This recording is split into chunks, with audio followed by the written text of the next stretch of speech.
चुड़ैल का श्राप। रात का समय, घना जंगल, दूर से उल्लू की आवाज आ रही है। माहौल डरावना है। सास, सुनीता, मैंने कहा था ना, इस घर में कोई अशुभ साया है। हर रात अजीब अजीब आवाजें आती हैं। सुनीता। माँ, शायद हमारा वहम हो, लेकिन सच में कल रात मुझे लगा कोई परछाई दिखी थी। रमेश, जो पास ही बैठा था, हंस पड़ता है। अरे माँ, चुड़ैल वुड़ैल कुछ नहीं होती। ये सब तुम्हारे मन के डर हैं। रमेश, लेकिन तभी एक खिड़की अचानक जोर से खुल जाती है और ठंडी हवा का एक झोंका कमरे में आता है। सास, डर कर, देखा, मैंने कहा था ना, ये घर शापित है। अगली सुबह सास गांव के प्रसिद्ध तांत्रिक बाबा को बुला लाती है। तांत्रिक बाबा काले कपड़ों में घर में प्रवेश करता है। वह पूरे घर में मंत्र पढ़ता है और अचानक रुक जाता है। तांत्रिक बाबा गंभीर स्वर में, ये घर एक भयानक श्राप से ग्रस्त है। यहाँ एक आत्मा फंसी हुई है।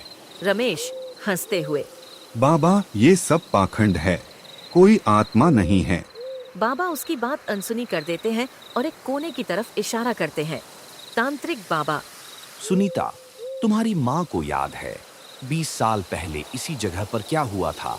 सास का चेहरा सफेद पड़ जाता है। सास, नहीं, कुछ नहीं हुआ, हकलाती है। तांत्रिक बाबा, सच बताओ, इस जगह पर एक निर्दोष स्त्री की हत्या हुई थी और उसकी आत्मा बदला लेने आई है।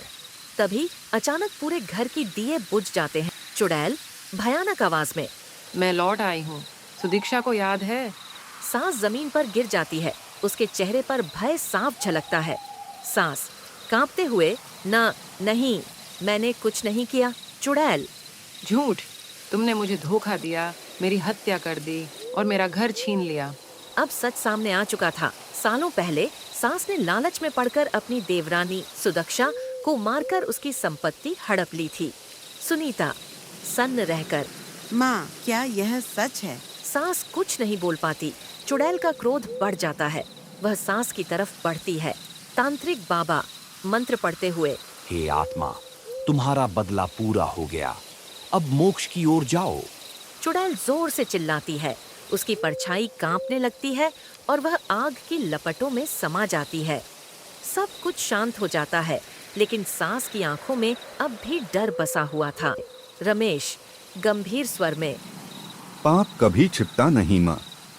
सुनीता अपनी माँ को देखती है, लेकिन अब उसमें प्यार नहीं, बल्कि डर और घृणा थी।